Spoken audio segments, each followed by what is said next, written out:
ফেসবুকে ভুয়া আইডি ব্যবহার করে এক শ্রেণীর অপরাধী চক্র দিনের পর দিন সাধারণ মানুষের কাছ থেকে হাতিয়ে নিচ্ছে টাকা। ভুয়া আইডি ব্যবহারের কারণে নিঃস্ব সাধারণ মানুষ সেসব অপরাধীদেরকে চেনার বা দেখার সুযোগ পায়নি।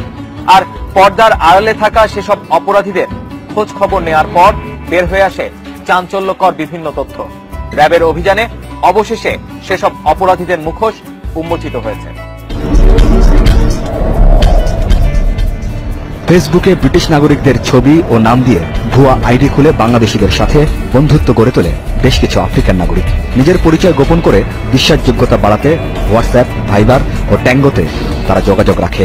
গভীর বন্ধুত্বের এক পর্যায়ে ব্রিটেন থেকে মূল্যবান উপহার বা পার্সেল পাঠাবার কথা বলে অভিনব কায়দায় টাকা হাতিয়ে নেওয়া শুরু করে। র্যাবের গোয়েন্দা ইউনিটের কাছে খবর ছিল চক্রের সদস্যরা বসবাস করে ঢাকার বিভিন্ন অভিজাত এলাকায়।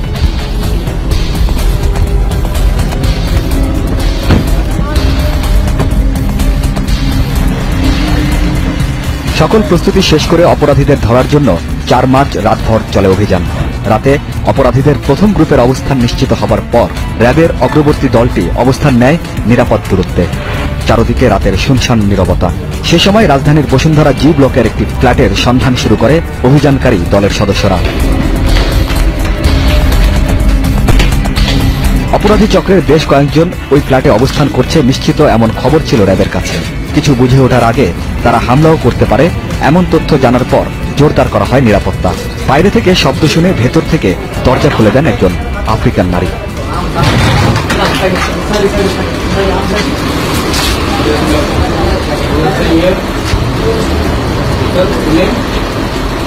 অভিযানকারী দলের সদস্যরা একে একে ঢুকে পড়ে ফ্ল্যাটের ভেতর। তল্লাশি করে পাওয়া যায় বেশ কিছু আলামত।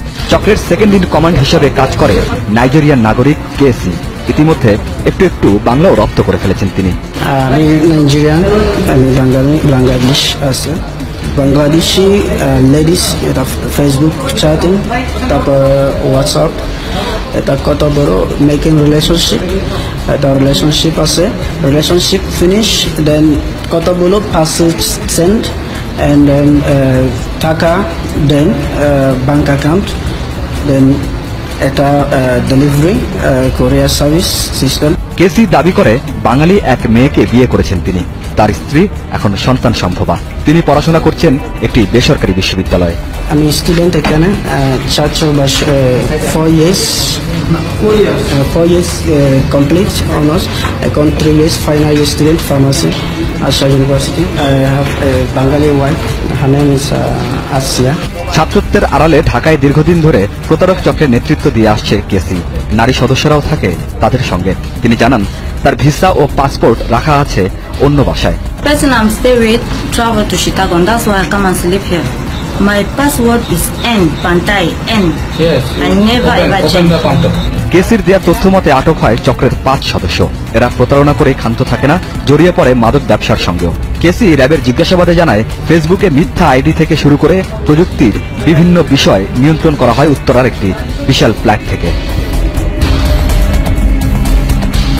উত্তরার 14 নম্বর সেক্টরের ওই বাড়ির সন্ধানে এবার যাত্রা শুরু অভিযানকারী দলটির। রাত 2:30টার দিকে বাড়ির সামনে অবস্থান নেয় অগ্রবর্তী দলের সদস্যরা। কেসির দেয়া তথ্য মতে শুরু হয় অভিযান।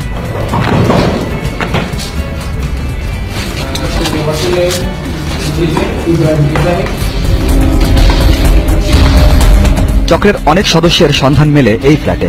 তাদের একজন আইব্যা। তার দাবি কিছুদিন হলো তিনি বাংলাদেশে এসেছেন। তিনি গার্মেন্টস ব্যবসা করার কথা বললেও দেখাতে পারেননি কোনো বৈধ কাগজ।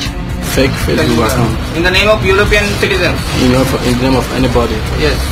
Then we add people. To make Then friendship. you send some gift to them. No, myself, I don't send. What I do is that either you tell them that your mother is sick, Yes. or your brother is sick. Yes. You tell, give me money. Congo থেকে আসা জসনামা নিজের পেশা সম্পর্কে স্পষ্ট করে কিছু বলতে পারেনি। তবে তার দাবি তিনি কাপড়ের ব্যবসা করার জন্য এখানে এসেছেন, অথচ তার নেই কোনো ভিসা বা পাসপোর্ট। আরেক সদস্য ক্যামেরুনের নাগরিক সানজো। তার দাবি তিনি ঢাকায় ফুটবল খেলার সঙ্গে যুক্ত রয়েছেন। I play football and also do some business. You can check my phone. My phone. To check your Yeah, from there you see maybe 2 people. I call him. He's the one give me account. Account they make payment. He's the one. He's the one. Him, Casey. তবে এসব দাবি শেষ পর্যন্ত আর টেকেনি তাদের অন্যতম নেতা কেসির দেখানো তথ্য মতে। মূলত তথ্য প্রযুক্তি ব্যবহার করে মানুষকে ফাঁদে ফেলাই তাদের কাজ। Who all are controlling this call center? Yes, as I've said, eBay. Who is it? This is eBay. This is Ibrahim. এদিকে অভিযানকালে আটককৃতদের কারো কোনো বৈধ কাগজপত্র পাওয়া যায়নি। নগরীতে তারা চলাফেরা করেন সংঘবদ্ধভাবে। থাকার ঘরে পাওয়া যায় অনেকগুলো ল্যাপটপ আর মোবাইল ফোন। বাড়ির মালিক আমেরিকা প্রবাসী। তার ভাগ্নে জানালেন, বিভিন্ন দেশের কয়েকজন নাগরিক প্রথমে শিশুদের নিয়ে পরিবার সহ থাকার কথা বলে ভাড়া নেয়। আস্তে আস্তে অন্যরা আসতে থাকে। যে সে তার বাচ্চার মাথাটা হাত ছুঁয়ে আমাকে বলছে, আমি তোমার ভাই, ওই বাচ্চাটা মনে করো তোমার বাইক না, তুমি আমার প্রতি দয়া করে তুমি আমার বাচ্চাটা ভাড়া দাও। আমি বললাম তোমরা দিব না, কারণ তোমরা কল রাস্তাঘাটে দেখি যে এরকম ওই উল্লাহ করে। এই অপরাধী চক্রের অভিনব কৌশলের কাছে পরাজিত মানুষ নিঃস্ব হয়েছে লাখ লাখ টাকা দিয়ে। নাইজেরিয়া, কঙ্গো এবং ক্যামেরুনের নাগরিকরা অবৈধভাবে বসবাস করার পরও তারা দিনের পর দিন মাদক, জাল টাকা সহ নানা অপরাধে জড়িয়ে পড়ছে। তারা অভিনব পন্থায় এই প্রতারণাগুলো চালিয়ে আসছে এবং খুবই বিশ্বাসযোগ্য করে তোলে।